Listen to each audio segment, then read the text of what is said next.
I'm being discriminated and filtered on YouTube, and I'm not the only one. This is Max Headroom.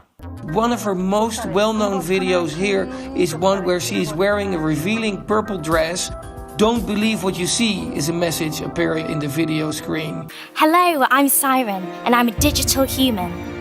I was created by an international team of artists and engineers who wanted to challenge our ideas of what a synthetic human could be.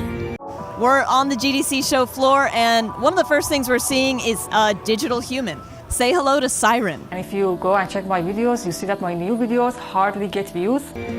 I've got state-of-the-art real-time graphics and an unprecedented level of detail in my eyes, skin and hair. Cool, right? But I'm more than just a collection of fancy pixels. I'm actually being driven by a real human actress and her dynamic motion capture through Unreal Engine. The way of the future. Siren is a collaboration between Epic Games, Vicon, Tencent, Cubic Motion, and 3Lateral. These are companies that are coming together to make the Uncanny Valley even more uncanny.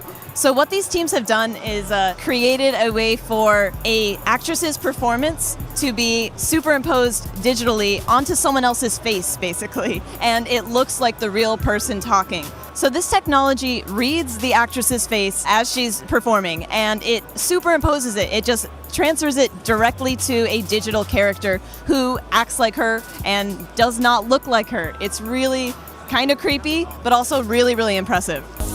Online, the shooter Nasim Aghdam had already expressed her anger at YouTube. She had been a prolific contributor to the video sharing site, posting videos on fitness, veganism, and animal rights. But what about frozen meat?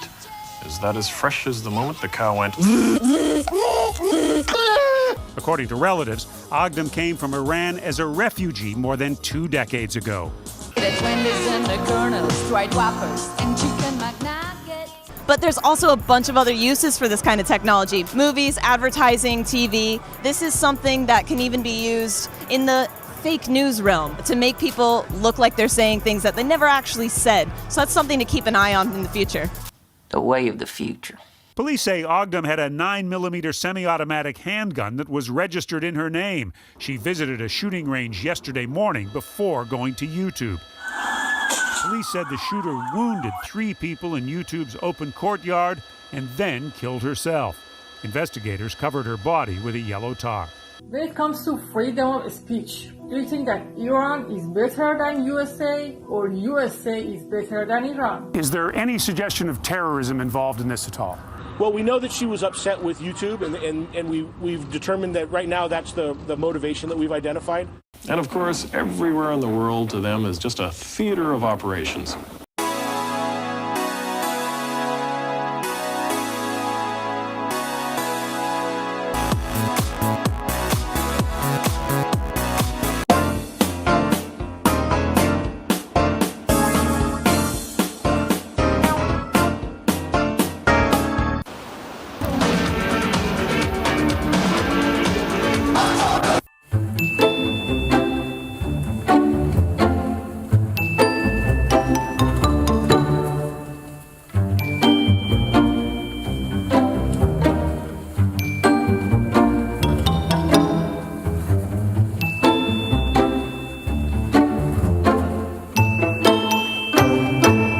There's a video that gives more insight, if you will, in the life of Mrs. Aghdam.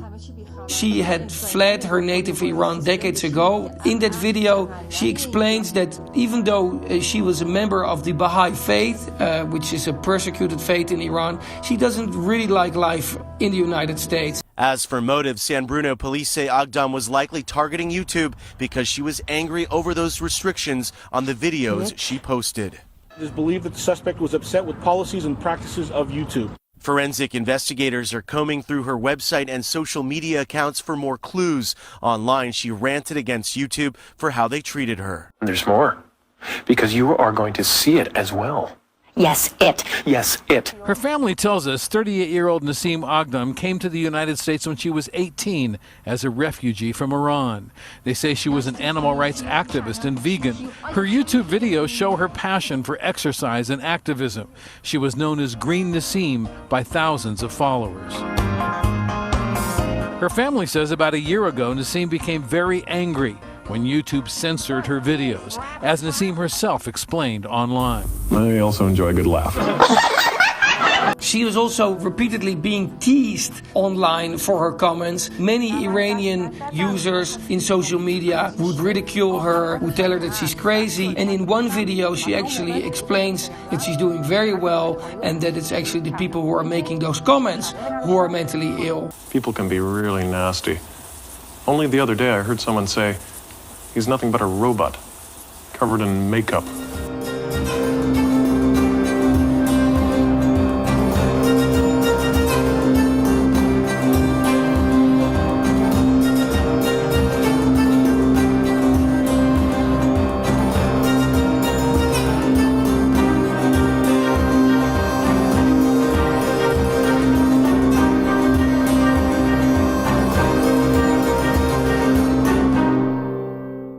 I know you hate me, but hey, let's be friends.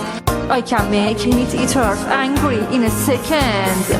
They will tell you I'm insane, cause you know I hate the meat and you hate to change. They will tell you I'm insane, cause you know I hate the meat and you better not hate to change.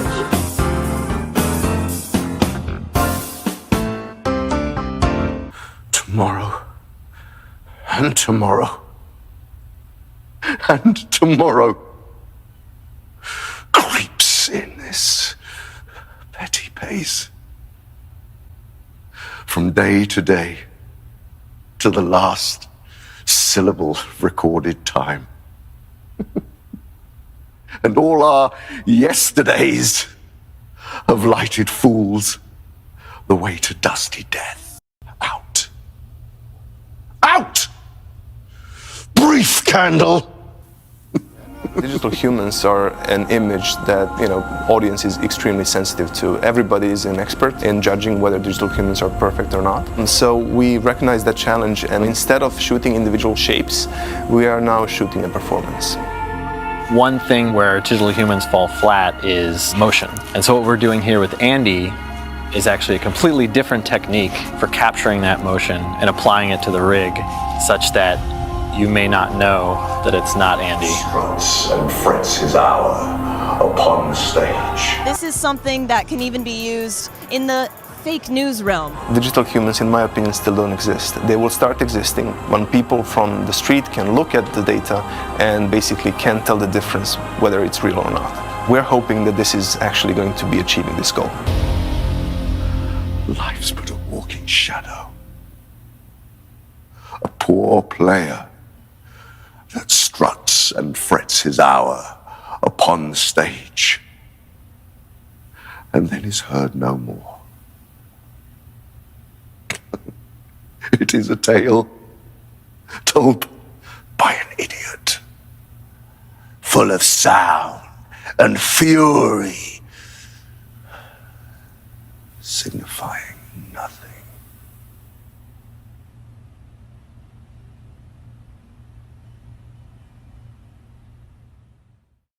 The way of the future. The way of the future. The way of the future. The way of the future.